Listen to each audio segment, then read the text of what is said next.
Last week, someone reached out to us one day before their closing, saying that their bank declined their mortgage at the last minute. The fine looked fine to us, just needed a little more down payment, and we thought that the client just got unlucky by being handled by someone new at the bank. We talked to their realtor, moved out their closing date by 3 weeks, and submitted the file to another bank, only to find out that the previous mortgage agent had created fraudulent documents to qualify them with a minimum down payment. Did the clients know? I think so. And therefore, we terminated the relationship, and now they are staring at a default on their closing, losing $25,000 in deposit, a potential lawsuit by the seller, and the worst part, their credit being flagged for fraud forever. We are going to talk about mortgage fraud today and why committing fraud to buy a home is not worth the cost. So let's get started.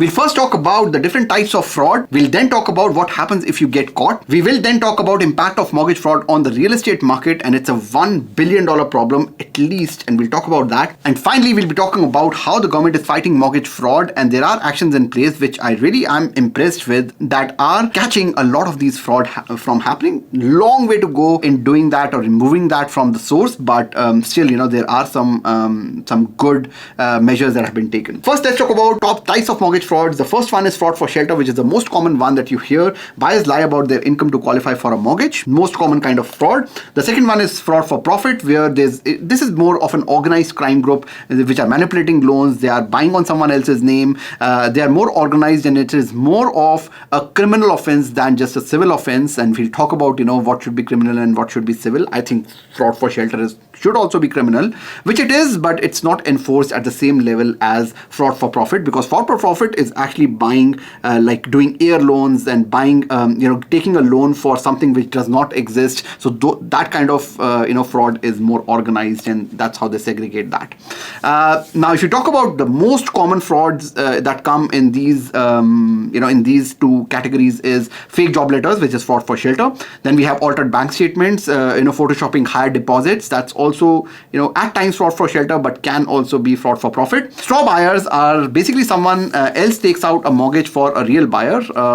This is getting a lot more common, especially if you are a foreign buyer and the foreign buyers are buying in someone else's name for a fee, or, like crazy stuff is happening in the world right now. And then there's a property flipping fraud where, they are inflating home prices through fake appraisals, and this is just causing a lot of trouble for people who are honest and agents who are making an honest living out of doing mortgages. It's over a $1 billion, problem, and there's no set number to this because it's very difficult to put a number to the amount of fraud which is happening. But there are many reports by some reputed organizations. Like this is from Equifax Canada. In 2023, they came up with a report which said 52% increase in mortgage fraud attempts in the recent years, which is a significant number of attempts, I would say. And I don't know how they come up with this number, but that's what they claim. And then there was a report from FinTrack that estimates hundreds and millions of dollars in fraudulent mortgages which are issued every single year, and a report from CMHC which I'm sure you have heard about.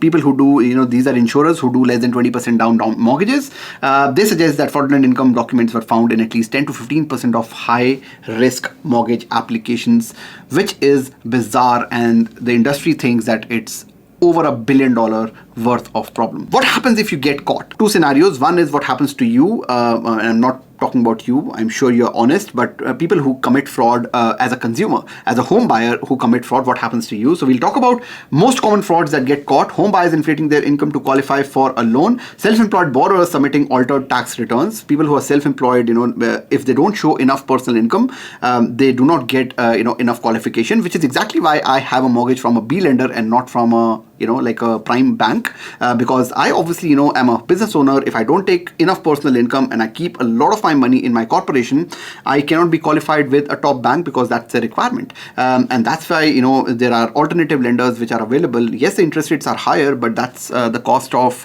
running a business, and that's okay. But self-employed borrowers, like they collude with their CPAs and their accountants, and they to alter their tax returns. People using fake employment employment letters from friends and fake companies. This is very common when one of the spouses is not working and there is a fake employment which is showed for that particular spouse. Consequences of getting caught is mortgage denial. So like I talked in the first case where the bank at the last minute denied the mortgage, that can happen. Plus, even if you have completed the mortgage and then they find out during the audits that you had committed fraud, they can actually revoke your mortgage as well and keep you hanging. That usually leads to bankruptcy and foreclosure or power of sale. But yeah, that's the least that will happen. The bigger thing is that you will be blacklisted financially, so you'll not get any credit cards, you'll not get any home loans, car loans, and most of these people actually leave Canada purely because it's not worth living if you are not able to buy anything on credit. So what's the point of being in Canada? So a lot of immigrants who are coming to Canada, and when they commit fraud and you see them go back to to India or wherever they are coming from, a lot of the times this has happened while they were buying a home, and it's just not worth living, and you would never know that because they're too embarrassed to say that they committed fraud, and that's why they're going. Happens a lot of the times. I've seen double-digit cases. I've seen over 20 cases like this. So yeah, it's more common than you think it is.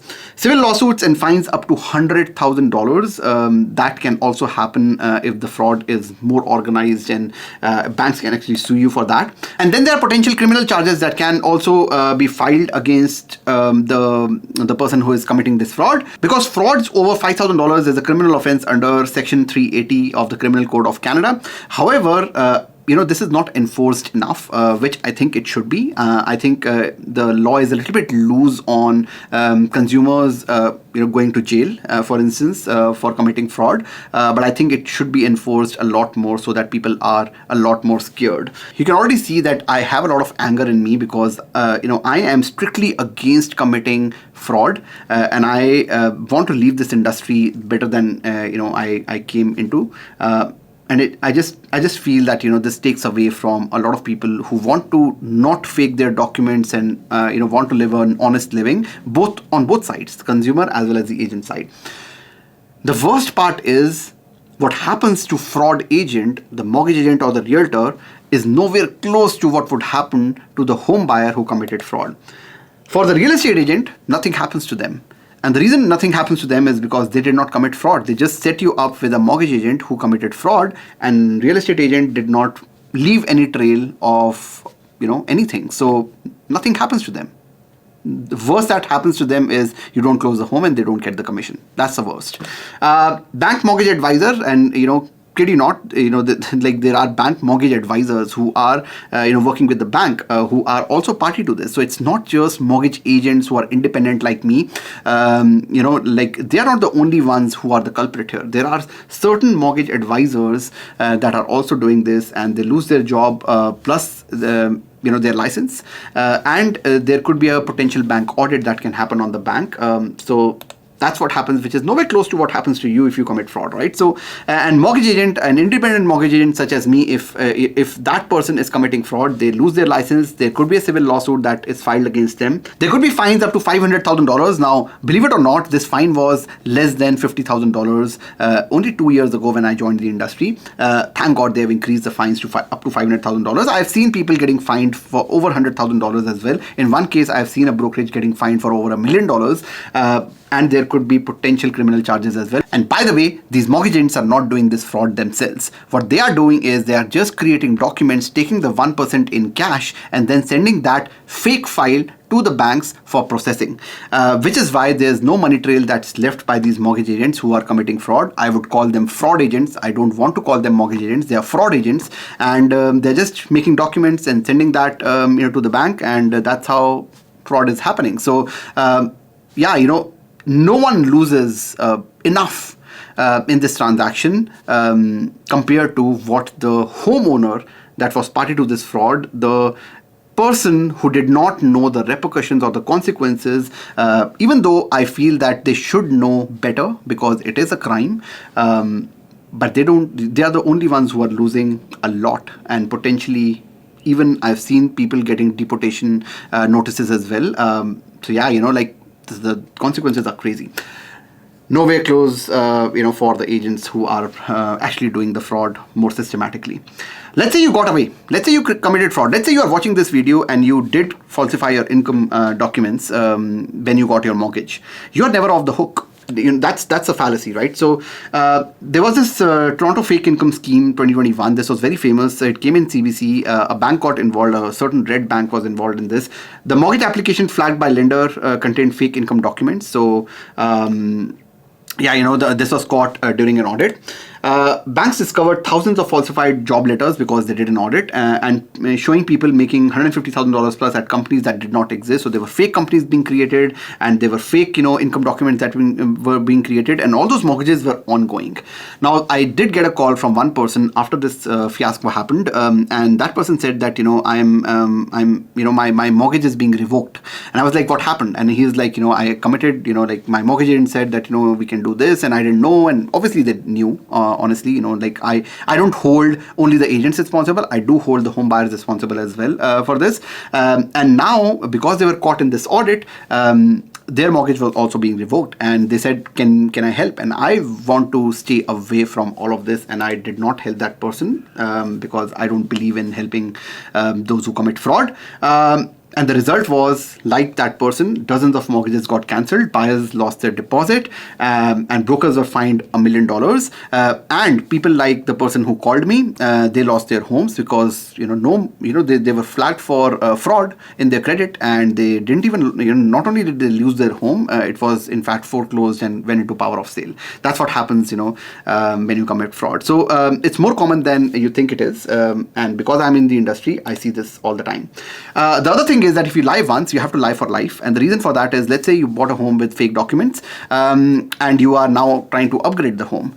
You have to again hold that lie that you are working. Let's say you are working in a certain company right now. You are working in the previous company, which was a fake company, and you have to lie again on the application. And that's the reason why when someone comes to me who had done a fraudulent mortgage before, I actually say no to that person. The reason is that I cannot do that mortgage. They have to go to their own mortgage agent or not buy the home because they'll have to lie on the application again, and good people won't do that. And when I say all of this, there are only I don't know what the number is, but there are only a small set of people, so small set of agents who are doing this. We just hear that a lot because it's happening very concentrated in certain geographical locations. But yeah, this is a crazy problem, and it's not worth the cost. There's a deception as well. Again, another story where the reason why I'm making this video is this happened 3 times in the last 1 month, and this is something that happened again. A potential home buyer came to us for a pre-approval last month. We ran the numbers, and the budget was $650,000 or around that. They wanted to buy a $750,000 home. Now, I don't understand why people get offended when we give a number, and they're like, oh, no, what is this number? I want to buy a $750,000 home. It doesn't matter what you want to buy. It matters what you qualify for. So obviously they did not work with us, and their real estate agent probably set them up with their mortgage agent, and they got approved for $750,000 magically. Right, magically being the key word. 4 days before closing, the home buyer was told that they had to work some magic. Right? They did not know that $750,000 approval that they got, pre-approval that they got, that was made by using fake documents. So 4 days before closing, the home buyer was told that they had to work some magic, and now the client had to pay 1% in cash if they wanted to close. This is 4 days before closing, and they only had 2 options. Now, the reason why I know this story is because they reached back to us because they had called us in the beginning. They did not like our number, and they reached back to us and said that this is what has happened, and we thought that it was all legit. But 4 days before closing, closing is in 3 days, and we don't know what to do because we don't want to commit fraud. But they only have 2 options here. They either pay the 1%, commit fraud, or they default on the closing, lose their deposit, and get sued by the seller. These are 2 impossible options that they have. I have no idea what they did. The closing is already in the past. I don't know if they closed, but that's the thing, right? And even if you wanted to help this person, giving the benefit of the doubt that they did not know, we could not, because they did not qualify for over $650,000. And because the false documents were already submitted in one bank, if we had submitted the real documents again, they would any which ways be caught. So this is an impossible situation that they have, and I have no idea how they are dealing with it. Mortgage fraud is wrecking the industry because it is inflating home prices. Fraudulent buyers bid higher, pushing the real buyers out of the market. Higher interest rates, because what happens is that the banks have to tighten their mortgage rules for people who are making an honest living, and it makes harder for honest buyers to qualify. That's where we have the stress test and all these things. But again, we have always seen inflation being the measure of interest rates in the recent past, but sometimes, when the demand is, getting out of hand, they also have to play with interest rates, and it just, makes it harder for home buyers, the honest home buyers, to qualify. And there are more foreclosures, because not all of these people who create fake income documents actually have incomes in their account, and these people just default on their mortgages, and that leads to mass sell-offs, which is happening a lot in the last couple of years. Having said all of that, the reason why this is coming in the news a lot more is because a lot more people are getting caught, and there are certain measures that the government has taken, and this is in partnership with the private sector, with the banks, with Equifax, with ADP, which is the salary, provider. So let's just, list it down. So the first one is AI-based fraud detection. Banks use machine learning to detect fake documents. So earlier, believe it or not, it used to be manual. Now they can actually, cross-verify the income with the pay stub, with the bank account, because there are deposits coming in the bank account. They can actually do all of that. I wish they could do it with CRA. That is also in the works. We'll talk about that in a bit. There are also stricter regulations. There are regular bank audits that happen.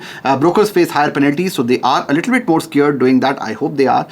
Stricter compliance, especially new and remote jobs. So, whenever there's someone in, because I work with new to Canada clients a lot, whenever there's a new job, 3 months old, 4 months old, there's just more strict, compliance that happens. And obviously, we are not doing anything wrong, and we are able to prove that, their job is legit new, but there's a lot more questions that are being asked, especially people who are new and with remote jobs. Cross-verification is very common right now. Payroll companies like ADP is a pretty massive payroll company. If you look at your pay stub, there's a very high chance that ADP will be the pay stub provider.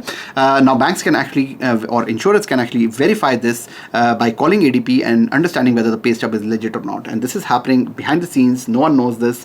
In fact, the agents who are falsifying income also do not know that this is happening. But yeah, this is obviously, there are things that even I don't know that are happening behind the scenes, but these are things that we know because we are part of the industry.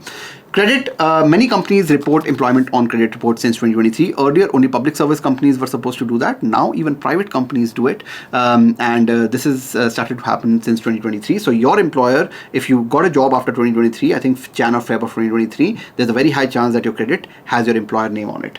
So if you create a fake document with, the company, which is not what is on your credit, there is a chance that, there'll be more scrutiny on your employment.